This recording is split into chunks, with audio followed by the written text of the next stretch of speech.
కేవలం సర్టిఫికెట్ మాత్రమే కాదు, రియల్ టైమ్ AI నాలెడ్జ్ తో మీ IT డ్రీమ్స్ నెరవేర్చుకునే golden chance Vcube software solutions. నమస్తే అమ్మా. నమస్తే అమ్మా. అమ్మ, ఈ వీడియో ద్వారా ఏకాదశి ప్రత్యేకత, ఏకాదశిని ఎలా చేయాలి, ఎలా చేయకూడదు, రెండు తెలుసుకుందాం. ఏకాదశి అంటే 11 సంఖ్యకు సంబంధించినటువంటి తిథికి ఏకాదశి అని పేరు. పూర్ణిమ వెళ్ళిన తర్వాత పాడ్యమి నుంచి మొదలు పెడితే వచ్చేటటువంటి 11వ తిథి ఏకాదశి. అలాగే అమావాస్య వెళ్ళిన తర్వాత లెక్క పెట్టుకుంటూ వస్తూ ఉంటే పాడ్యమి నుంచి లెక్క పెడుతూ వస్తే వచ్చేటటువంటి తిథి ఏకాదశి.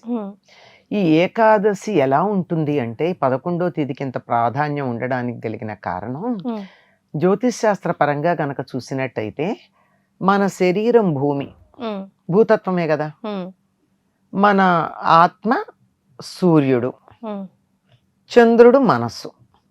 ఈ మూడు ఏ స్థితిలో ఉంటే, భూమి ఇలా నేలకి ఎక్స్ యాక్సిస్ అయితే, పైనుంచి ఇలా వెడితే సూర్యుడు వై యాక్సిస్ అయితే, ఇక్కడి నుంచి సూర్యుడి నుంచి భూమి మీదకి వచ్చేటటువంటి పరివర్తన కాంతి చంద్రుడు గనక, అది చంద్రుడు ఇలా గనక కలుపుకున్నట్టయితే ఇక్కడికి వచ్చి చేరతాడు. రైట్ యాంగిల్ ట్రయాంగిల్ అంటారు. భూమి, సూర్యుడు, చంద్రుడు మూడు కలిపి సరిగ్గా రైట్ యాంగిల్ ట్రయాంగిల్లో ఉంటారు. ఇది దీంట్లో ఏమిటి లెక్క కనపడేది అంటే, భూమి నుండి ఈ శరీరం భూమి, సూర్యుడు ఆత్మ అనుకున్నాం కదా, జీవ ప్రజ్ఞ నేరుగా పైకి వెళ్ళడానికి 90 డిగ్రీల కోణంలో ఉంటుంది. ఏం చేసినా స్ట్రైట్ గా పైకి వెళ్ళిపోతుంది. ఇప్పుడు ఫర్ ఎగ్జాంపుల్ మనం ఏదైనా చెప్తే కూడా కూర్చోండి, నిటారుగా కూర్చోండి అని ఎందుకు చెప్తారు? భూమి మించి మన వెన్నెముక 90 డిగ్రీల కోణంలో. ఎందుకంటే డిగ్రీ అని ఇంగ్లీషే వాడుతున్నానంటే, భాగా అని తెలుగు పదమో సంస్కృత పదమో వాడితే ఎవరికి అర్థం కాదు కనుక దానికి తగిన పదం భాగలు అంటారు డిగ్రీలని. అది అర్థం కాదుగా, ಅದಕ್ಕೆ డిగ్రీలనే చెప్తున్నా.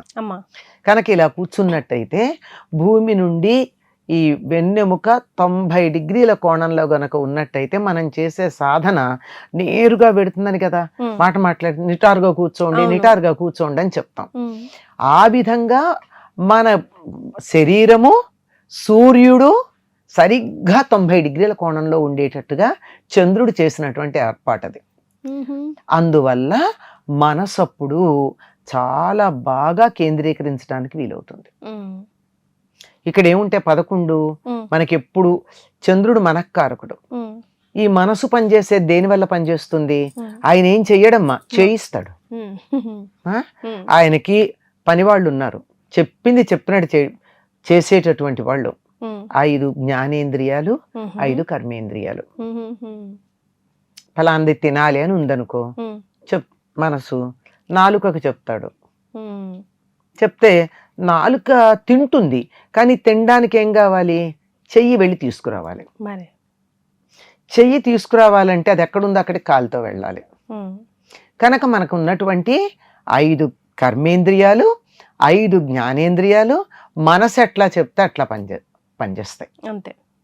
ఈ ఏకాదశి నాడు ఎలా ఉంటుందంటే, ఈ లంబకోణం అని చెప్పుకున్నామే, రైట్ యాంగిల్ ట్రయాంగిల్ అన్న దాన్ని తెలుగులో లంబకోణం అంటారు.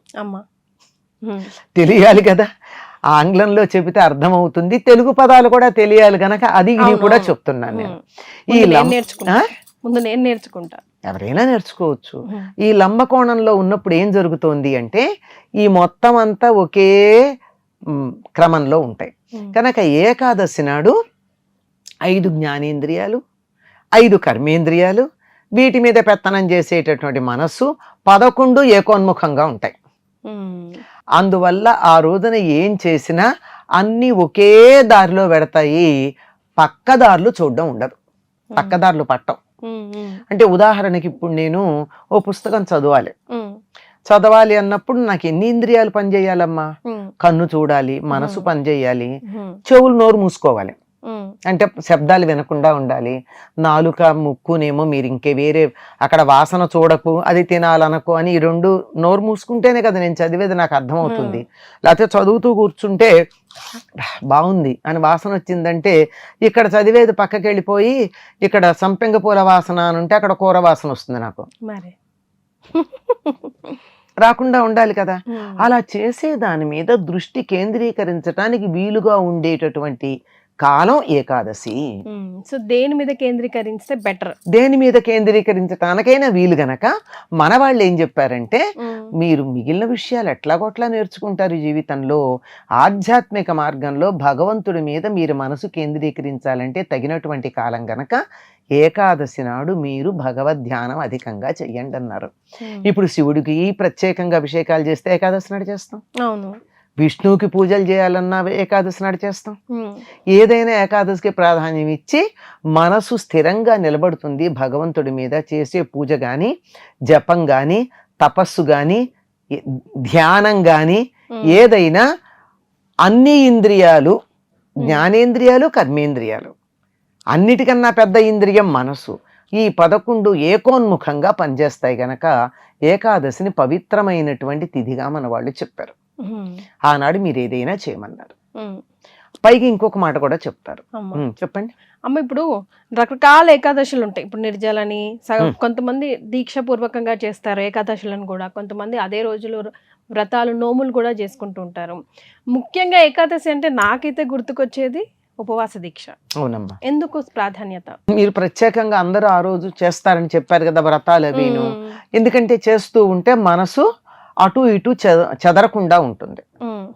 ఇప్పుడు ఇక్కడ పూజ చేసుకుంటూ ఏదో ఆలోచించటం గాని, అంటే అప్పుడు ఏమవుతుంది, 11 ఇంద్రియాలు ఒకే చోట ఉంటాయి గనక నేను పూజ చేస్తుంటే నా మనసు కూడా పూజ మీద ఉంటుంది. అట్లా వేరే చోటకి వెళ్లకుండా ఉంటుంది గనక ఎక్కువ బాగా ఉపయోగపడుతుంది. మనం ఇప్పుడు గనక చేసినట్టయితే ఎక్కువ శ్రద్ధతో త్రికరణ శుద్ధిగా చేయడానికి వీలవుతుంది అని చేస్తారు. మీకు తెలిసింది ఏకాదశి ఉపవాసం అన్నారు. సంవత్సరంలో వచ్చేటటువంటివి 24 ఏకాదశులు, అధిక మాసం వస్తే 26. ఈ 24 ఏకాదశులు కూడా ప్రధానంగా చెప్పేది ఉపవాసం చేయమన్నారు. ఉపవాసం అంటే అన్నం తినకుండా ఉండడం అని ఒక దురభిప్రాయం ఉంది. అన్నం తినకుండా ఉండడం ఉపవాసంలో ఒక భాగం, అది మాత్రమే కాదు. అదే ఉప అంటే సమీపంలో, వాసం అంటే ఉండడం. ఉపవాసం అంటే భగవంతుడి సమీపంలో ఉండడం. భగవంతుడి సమీపంలో ఉండడం అంటే అర్థం ఏమిటి? మన మనస్సు అక్కడే ఉండటం, ఏది చేస్తుంటే దేవుడి దగ్గర కూర్చుంటే దేవుడి దగ్గరే ఉండడం, అన్ని ఇతరమైనటువంటి వ్యాపకాలు పక్కన పెట్టి భగవంతుడికి సంబంధించిన సేవలోనే మనం ఉండిపోవడాన్ని ఉపవాసం అన్నారు. అటువంటి సమయంలో మీరు అన్నారు కదా ఉపవాసం అంటే అన్నం తినకుండా ఉండడం అనే అభిప్రాయం ఉంది. శివరాత్రికి చేసినట్టు కూడా చాలా సిన్సియర్ గా కనీసం నోట్లో ఉమ్ము కూడా మింగకుండా అట్లా చేస్తారు కొంతమంది. అది కొంచెం కఠినమైనటువంటిదమ్మా. అంత కఠినంగా గృహస్థులైనటువంటి వాళ్ళు చెయ్యకూడదు, చెయ్యకూడదు. ఎందుకు ఉపవాసం చేయమన్నారంటే ఆహారం తీసుకోవద్దన్నారంటే మనకు అన్నం తినేవాళ్ళం కదా మనం. అన్నం మరి కాస్త ఎక్కువ తింటాము, తింటే అన్నం తినంగానే నిద్ర వస్తుంది. ఎందుకు వస్తుంది అంటే దానికి కూడా కారణం ఉంది కదమ్మా. మన శరీరంలో ఏ భాగం ఎక్కువ చురుకుగా పనిచేస్తే రక్త ప్రసరణ అక్కడికి వెళ్తుంది, మిగిలినటువంటి అవయవాలు కొంచెం కాస్త మందంగా పనిచేస్తాయి. మనం అన్నం బాగా తింటే జీర్ణ వ్యవస్థ బాగా పనిచేస్తుంది కనుక రక్తం అంతా అక్కడికి వెడుతుంది, జీవ ప్రక్రియ అక్కడ ఉంటుంది కనుక కాస్త ఇక్కడ మందగిస్తుంది. అంచేత ఇలా కూర్చుని అయిపోతుంది, నిద్ర వచ్చేస్తుంది ఖాళీగా ఉంటే. చూడండి, అన్నం తిని కూర్చుని కళ్ళు మూసుకుంటే పుస్తకం చదువుతుంటే కూడా కాసేపటికి నిద్ర వస్తుంది. నిద్ర రాలేదన్న వాళ్ళకి అదే చెప్తారు, హాయిగా తిని ఏదన్నా చదవండి నిద్ర వస్తుంది కదా. మరి అట్లాంటప్పుడు అలా రాకుండా ఉండాలి. వాళ్ళ నేను ప్రత్యేకంగా నా మనసు చాలా బాగుంది, నేను ఎక్కువ ధ్యానం చేసి భగవంతుడికి దగ్గరగా వెళ్ళిపోవాలి వాళ్ళ అని నేను అనుకున్నప్పుడు నేను నిద్రపోతే ఎట్లా? నిద్ర రాకుండా ఉండాలంటే ఆహారం తీసుకోకూడదు. ఆహారం తీసుకోకూడదంటే పూర్తిగా మానేయమని కాదు, గుర్తుపెట్టుకోండి. ఉమ్ము కూడా మింగకుండా చేయడం అనేటటువంటిది చాలా కఠినమైనటువంటి దీక్ష. ఎప్పుడో ఒకసారి ఏ ప్రాణాపాయ పరిస్థితిలోనో దైవానికి మొక్కుకుని చేస్తే చెయ్యాలేమో తప్ప మామూలుగా నిత్యంగా మనలాంటి వాళ్ళందరం అంత పని చెయ్యాలి అని నేను అనుకోను. పాపం లోపల జీవుడు కూడా అవస్థ పడతాడు కదా. ఇక్కడ కూడా ఉన్నాడు కదా మా ఆత్మారాముడు. ఈ జీవుని బాధ పెట్టి చేయడం ఏమిటి? ఇవాళ నేను ఉపవాసం ఉండి రేపు పొద్దున హాస్పిటలైజ్ అయ్యి ఇంట్లో కుటుంబ సభ్యులందరికీ ఇబ్బంది పెట్టే కన్నా అది జీవహింసే కదా, ఎస్ ఈ జీవహింస ఆ జీవహింస. కాకపోతే నిద్ర రాకుండా ఉండాలంటే ఏం చేయాలి? నిద్ర రాకుండా ఉండడం కదా ప్రధానమైనటువంటి అంశం. జీర్ణ ప్రక్రియ ఎక్కువ వేగంగా జరగకూడదు. ఇంకోటి ఏమిటంటే వంటలు చేసుకోవడం, తినడం, గిన్నెలు కడుక్కోవడం, శుభ్రం చేసుకోవడం, ఏది ఉండదు. ఈ పనులన్నీ కూడా మానేసి ఈ సమయం కూడా మనం దేవుడి మీద దృష్టి కేంద్రీకరించడానికి అవకాశం ఉంటుంది ఉపవాసంలో భోజనం మానేస్తే. కనుక తేలికగా అరిగేవి, జీర్ణ వ్యవస్థ మీద బరువు పెంచనివి, శరీరానికి బలమిచ్చేవి, నీరసం రాకుండా ఉండేవి అటువంటి తేలికైన పదార్థాలు తీసుకోమన్నారు. ఎస్ అంటే పాలు, పళ్ళు తేలిగ్గా అరుగుతాయి కదా. అరటిపండు తింటే బలం వస్తుంది, వెంటనే అరిగిపోతుంది, బరువే ఉండదు. అరటిపండు తింటే బరువే ఉండదు. మరి ఏ పండు తిన్నా బరువు ఉండదు సాధారణంగా. అంటే తినంగానే మరీ ఇంత తింటే కొంచెం 1 నిమిషం హెవీగా అనిపించిన 5-6 నిమిషాల్లో తగ్గిపోతుంది, మాక్సిమం పావు గంటలో తగ్గుతుంది. అంతే. మరి శరీరానికి నీరసం రాదు. కనుక ఆ విధమైన ఆహారం తీసుకోమన్నారు కానీ పూర్తిగా ఉండమన్నారు. అయితే కొంతమంది ఉంటారు ఎవరు తపస్సు చేసుకునే వాళ్ళు, వాళ్ళు ఎవరైతే లౌకికమైనటువంటి విషయాల్లో, లౌకిక వ్యవహారాలు వాళ్ళకి అవసరం లేదో, ఏ రకమైనటువంటి పనులు, ఉద్యోగాలు, వ్యవసాయాలు, వ్యాపారాలు చేయకుండా తపస్సు చేసుకునే వాళ్ళు ఉన్నారే, వాళ్ళు ఉండొచ్చు. కానీ నిత్యకృత్యాలు చేసుకుంటూ గృహస్థులుగా ఉండేటటువంటి వారు అంత మరీ కఠినంగా ఉండాల్సినటువంటి పని లేదమ్మా. పాలు పళ్ళు తీసుకోవచ్చు.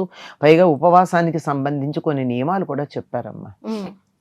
గర్భవతులు, పాలిచ్చే తల్లులు, చిన్న పిల్లలు, వృద్ధులు, రోగులు, రోగం నుండి బయటపడి కోలుకుంటున్నవారు, విద్యార్థులు ఉపవాసము చేయరాదు. మోట పనులు చేసేవాళ్ళు, శరీర శ్రమ చేసేటటువంటి వాళ్ళు కూడా ఉపవాసం చేయకూడదు అన్నారు. చెయ్యకూడదు అన్నారు. అదే మరి ఇది మర్చిపోయి ఏమిటో ఎవరో చేసేదంతా నేను చెయ్యాలనుకుని వాళ్ళు ఎవరో చేశారు గనక నేను కూడా చేయాలని తాపత్రయపడి, ఏదో మా కీర్తి ఉపవాసం చేస్తోంది, బాగా నిర్జల ఉపవాసం చేసింది కనుక నేను చేద్దాం అనుకుంటే నా శరీరం నాకు అంగీకరించాలి కదా కదా. అంతేమా.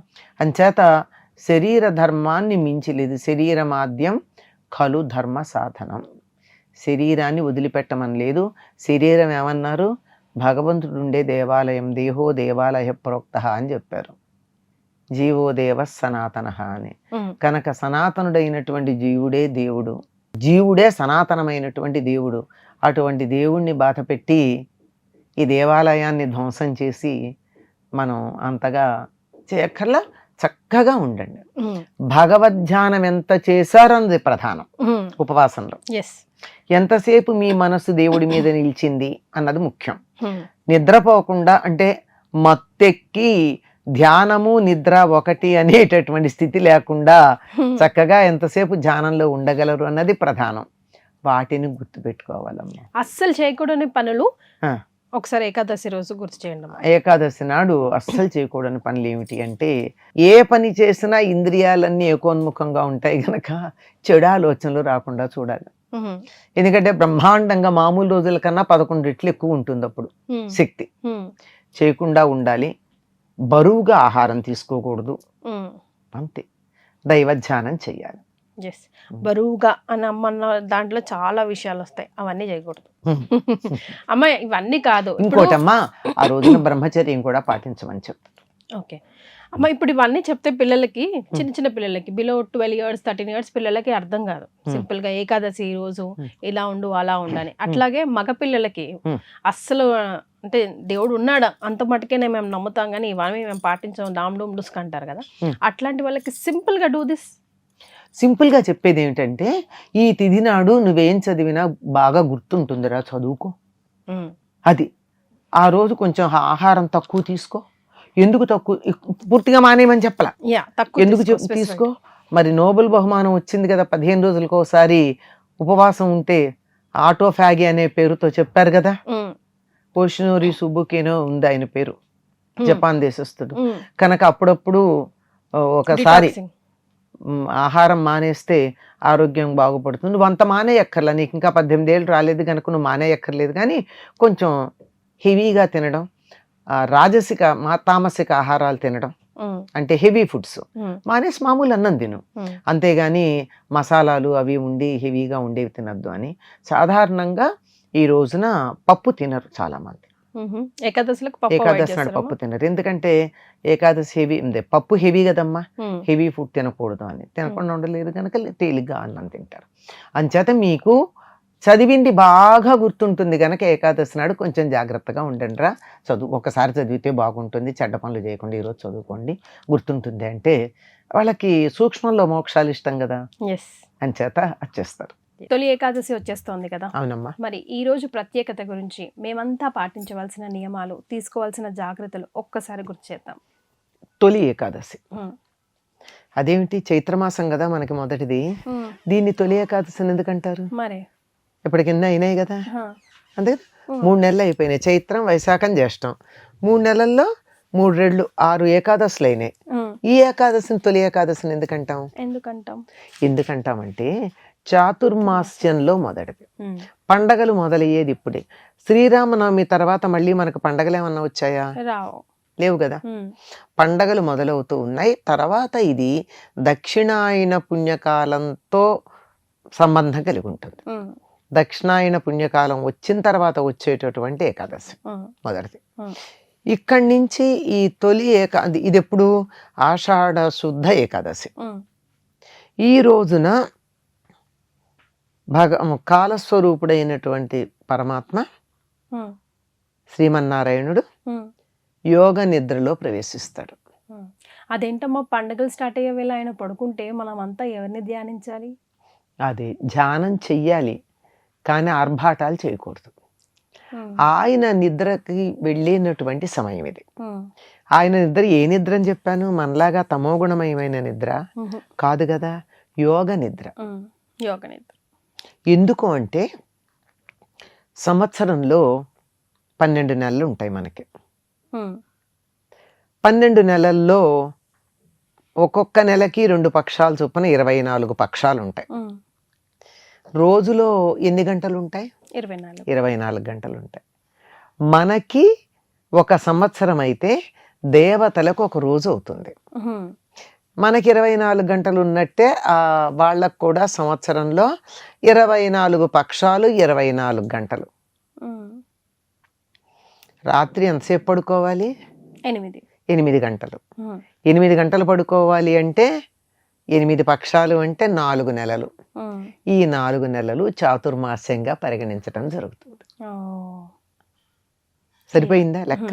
ఉమ్, ఈ ఈ ఆ తర్వాత వచ్చేటటువంటి ఉత్థాన ఏకాదశి వస్తుంది కదా ఉమ్, కార్తీక మాసంలో, అప్పుడు ఆయన నిద్ర లేవడం, ఆ కార్యక్రమాలు అవి మొదలవుతాయి. ఉమ్, ఆ తర్వాత ఉత్తరాయణం రావడం జరుగుతుంది. ఉమ్, కనుక ఈ తొలి ఏకాదశి నాడు యోగ నిద్ర ముద్రితుడవుతాడు గనక యతులు, సన్యాసులు మొదలైనటువంటి వారు ఈ 4 నెలలు ఎక్కడికి కదలకుండా ఒక చోట ఉంటారు. ఉమ్, చాతుర్మాస్య దీక్ష అంటారు. ఉమ్, అంటే 4 నెలల పాటు తీసుకునేటటువంటి దీక్ష. ఉమ్, మామూలుగా అయినట్టయితే వాళ్ళు ఎక్కువ కాలం ఒక చోట ఉండకూడదు కదా. యతులు ఉమ్, సంచారం చేస్తూనే చేస్తూ ఉండాలి. ఉండాలి. ఈ 4 నెలలు, ఈ 4 నెలలు అంటే వానలు పడి బాగా నదులు మొదలైన ఉధృతంగా ఉండి వాటి వల్ల వచ్చేటటువంటి వరదలు మొదలైనవన్నీ వస్తాయి కదా, ఉమ్, ఇవన్నీ పోయేదాకా ఒక చోట ఉండాలి. ఉమ్, తర్వాత ఆషాఢమాస ప్రారంభంలో ఇంకా గ్రీష్మ ఋతువే ఉంది కదా, ఉమ్, ఆ గ్రీష్మ ఋతువు తాలూకు ఫలంగా ఎండలు ఉంటాయి, వర్షానికి వర్షాలు పడుతూ ఉంటాయి. ఎండలు వర్షాలు రెండూ కలిపి వచ్చేటప్పటికల్లా వాతావరణం చికాగ్గా ఉంటుంది. చాలా. అంచేత అది సరైనటువంటి కాలం కాదు ఎక్కడికి ప్రయాణాలు చేయడానికి. ఉమ్. కానీ ఏ ఏకాదశికి సంవత్సరంలో చేసినా చేయకపోయినా ఉమ్. కంపల్సరీ ఈ ఏకాదశికి మాత్రం లంకనం కానివ్వండి, ఉపవాస దీక్ష మాత్రం ఖచ్చితంగా చేస్తారు కదా. తప్పనిసరిగా చేస్తారమ్మా, ఎందుకంటే దక్షిణాయనం కూడా వచ్చేస్తుంది అప్పటికి. కనుక ఇది ఆయన యోగ నిద్రలోకి వెడుతున్నాడు అనేటప్పటికీ అందరం కూడా ఆయనకి నిద్ర పోవడానికి తగిన వాతావరణం కల్పించేటటువంటి పరిస్థితి అన్నమాట. ఉమ్, అందుకని ఉపవాస దీక్ష చేస్తారు. ఉమ్, ఈ నెలంతా కూడా ఈ చాతుర్మాస్యాల్లో కూడా 4 నెలలు 4 రకాల ఆహారాలు వర్జనం చేస్తారు. మా గృహస్థులకు కొన్ని నియమాలు ఉన్నాయి, ఉమ్, యతులకు కొన్ని నియమాలు ఉన్నాయి ఈ చాతుర్మాస్యంలో. ఉమ్, కానీ ఇది మొదటి రోజు కనుక ఈ రోజున తప్పనిసరిగా ఉపవాస దీక్ష చేస్తారు. ఉపవాసం అంటే అర్థం ఏంటంటే ఏం తినకుండా ఉన్నంత మాత్రాన అది ఉపవాసం అవ్వదు. ఆ రోజు ఉండాలి అంటే భగవంతుని దగ్గరగా ఉండాలి, భగవంతుడిని ధ్యానం చేయాలి. ఆయన నిద్రలోకి వెళ్ళబోయే ముందు మనం ఆయన్ని ధ్యానం చేస్తూ ఆయన దగ్గర ఉంటే ఆ 4 నెలలు ఆయన మనసులో ఉంటాం కదా మనం. ఆయన లాలిపుచ్చినట్టు. లాలిపుచ్చడం అంటే అదే, నిద్రపోబోయే ముందు ఏం ఆలోచిస్తే అదే ఉంటుంది. ఆయన మన గురించి ఆలోచించేటట్టుగా ఆ రోజంతా ఆయన్నే ధ్యానం చేస్తుంటే ఆయన మనసులో ఉంటాం. అందుకని ఈ రోజు తప్పనిసరిగా ఉపవాసం చేయమని చెప్తారు. సాధారణంగా ఏకాదశి ఉపవాసం చేసేటప్పుడు ఎవరైనా ఆరోగ్య పరిస్థితుల వల్ల కానీ మరొక కారణంగా కానీ పూర్తిగా ఉపవాసం చేయలేని పరిస్థితుల్లో ఉంటారనుకో, అప్పుడు ఏం చేయొచ్చు, తేలిగ్గా పాలు తీసుకోవచ్చు, పళ్ళు తీసుకోవచ్చు. ఒకటి మాత్రం తప్పనిసరి ఏమిటంటే ఉప్పు తినకూడదు. ఉప్పు, కారం, పులుపు, చింతపండు ఇవేం లేదు. ఏదన్నా కొంచెం వండిన పదార్థం తినకూడదమ్మా బేసికల్గా వండిన పదార్థం కానీ. ఇప్పుడు ఆ మాట అంటే పాలు కూడా కాచారు కదా అని నా మనవడు ఒకసారి అడిగాడు నన్ను. అంతే కదా, అంతేగా. అట్లా కాకుండా ఆహారంలో పాకము అంటే పాలు కాచటం పాకం కింద లెక్క రాదు. అంటే దాంట్లో ఏదైనా ఇతర పదార్థాలు వేసి చేస్తాం. అయితే మనం కూర చేస్తే ఉప్పు వేయకుండా చేయలేం కదా, ఏం వేసినా వేయకపోయినా. ఎక్కువ కాకపోయినా ఇంత వేయందే కూర ఉడకను కూడా ఉడకదు. కనుక అట్లాంటివి ఏం లేకుండా పాలు, పళ్ళు. ఒకవేళ అది కూడా మాకు ఆగలేమో అని ఉంటుంది కొంతమందికి, ఘన పదార్థం కావాలి. పండు కూడా ఘన పదార్థం కాదు వాళ్ళ లెక్కలో. అటువంటి వాళ్ళు ఏం చేయొచ్చు అంటే ఉప్పు లేకుండా ఏదన్నా చేసుకుంటారు.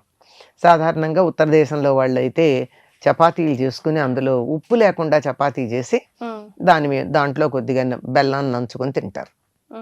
కానీ మన దక్షిణ దేశంలో వాళ్ళకి చపాతీలు అలవాటు ఉండేది కాదు పూర్వం. అప్పుడు ఏం చేసేవారు, ఉప్పు లేకుండా ఉప్పిడి అని చేసేవారు. అదే తర్వాత ఉప్పుడు పిండి అన్న పేరు వచ్చింది, దాంట్లో ఉప్పు కూడా వేస్తాం. కానీ ఉప్పిడి, ఉప్పు లేనిది. ఉప్పు లేకుండా బియ్యపు రవ్వని నీళ్ళల్లో వేసి, మరుగుతున్న నీళ్ళల్లో వేసి ఉడకబెట్టుకుని అది తింటాం. అలా ఏదైనా లేదు, ఏదన్నా అందులో కొంచెం పాలు పోసుకుని తినడం. తేనె వాటర్ తాగినా ఎక్కువసేపు ఆకలి ఏదనిపిస్తుందమ్మా? ఏదో ఒకటి ఏదైనా సరే తేనె అలాంటివి తీసుకోవచ్చు. కానీ ఈ రోజు ప్రత్యేకంగా ఏం తింటారంటే ప్రత్యేకమైన ఆహారం ఉంది వాళ్ళ ఉపవాసంలో. ఇదొక్కటే నైవేద్యం పెట్టుకుని తింటారు. ఏమిటంటే పేలపిండి. పేలపిండి అంటే జొన్నలు పేలాలుగా చేసి, పేలాలుగా చేయడం అంటే ఈ రోజుల్లో లాగా మనకి పాప్కార్న్ లాగా కాదు కదా, అది వేరు. ఇది వేయిస్తారు చక్కగా, మంగళంలో వేయిస్తారు.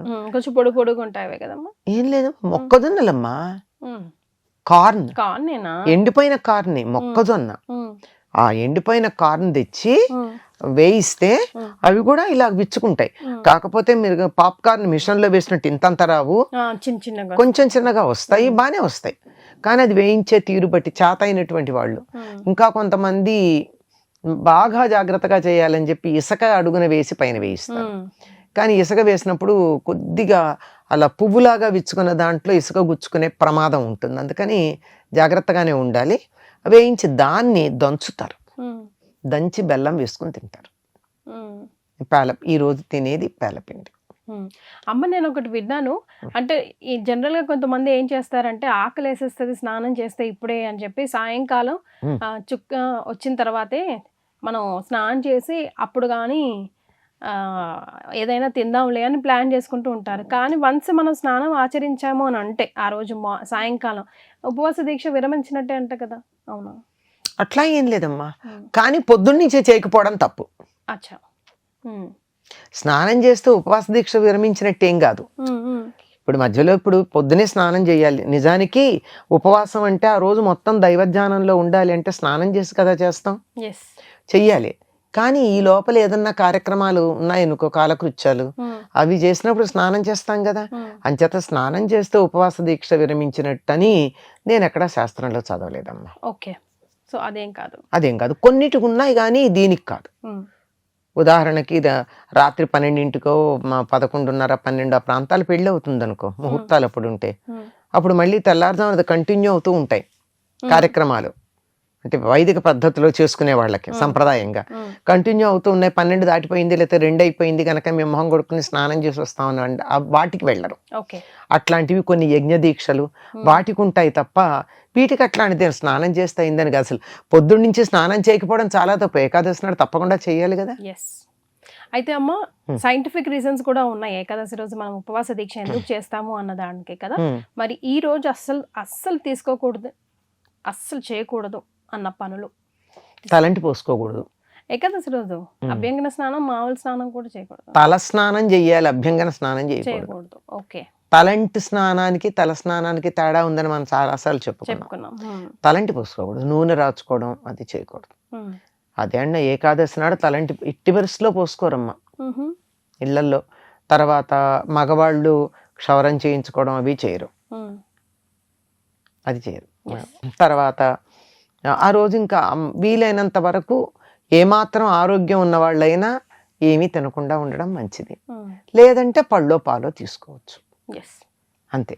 రైట్. అంతే. ఇంకా మామూలుగా మనకి ఏ ఉపవాస దీక్ష చేసినా, ఏ దైవధ్యానం చేసినా, పూర్తిగా దైవానికి అంకితమైనటువంటి పనులు చేసినా ఆ రోజుల్లో పాటించాల్సినవి ఏంటంటే ముందు రోజు బ్రహ్మచర్యం పాటించాలి. ఆ రోజు సూర్యోదయానికన్నా ముందే స్నానాధికాలన్నీ పూర్తి చేసుకుని నిత్య నైమిత్తిక క్రియలు అంటారే, నిత్యం చేసే పూజలు అవి ఉంటాయి కదా. సంధ్యావందనం ఉండే వాళ్ళకి సంధ్యావందనం ఉంటుంది, లేనటువంటి వాళ్ళు మామూలు పూజ ఉంటుంది. ఇవన్నీ మామూలుగా చేసుకునేవన్నీ చేసుకున్నాక ఇవన్నీ అనుసరించాలి. అంతే. వీలైనంత వరకు ఎవరిని తిట్టకుండా ఉండడం, దెబ్బలాడకుండా ఉండడం, అబద్ధం ఆడకుండా ఉండడం, ఇవన్నీ కూడా మనకి వ్రతాల్లో పాటించాల్సిన నియమాలు. కానీ అవి మాత్రం మర్చిపోతాం మనం, అంతే. ఎస్. సరే మా ధన్యవాదాలు. And for more videos, Please subscribe to iDream. Please subscribe to iDream. Please subscribe iDream. And please subscribe to iDream. For more videos, subscribe to iDream. please like, share and subscribe to the channel. Congratulations, iDream. Subscribe to iDream. Subscribe to iDream. So subscribe to iDream Media. iDream ki iDream team అందరికి huge congratulations. Please subscribe iDream Media. Please subscribe to iDream. Subscribe iDream. Please subscribe to iDream. iDream అంటే నా కళల ఛానల్ను subscribe చేసుకున్నారు, నోరు తిరుగుతలేదు. మీరైతే గంట గుర్తు కొట్టండి. For more such videos, please subscribe to iDream. Subscribe to iDream. Please subscribe to iDream. Please subscribe iDream Media. Please do subscribe to iDream. Please subscribe to iDream Media. For best entertainment and information, please subscribe iDream. And don't forget to subscribe to iDream.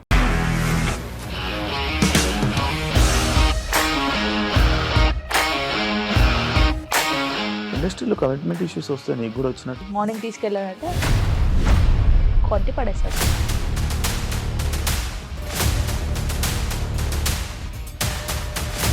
ఒక్కళ్ళు కూడా చూడలేదు ఈ cinema అని చెప్పడానికి కూడా చాలా ధైర్యం కావాలి. అది నిజం కదా, దాంట్లో ధైర్యం ఏంటి? ఇది నెక్స్ట్ డే ప్లేట్ మార్చేస్తే తప్పు కదా. As of now we are comfortable this అని నేను అనుకుంటున్నాను. రష్మిక గారిది మీది ఒకే ఊరంట కదా.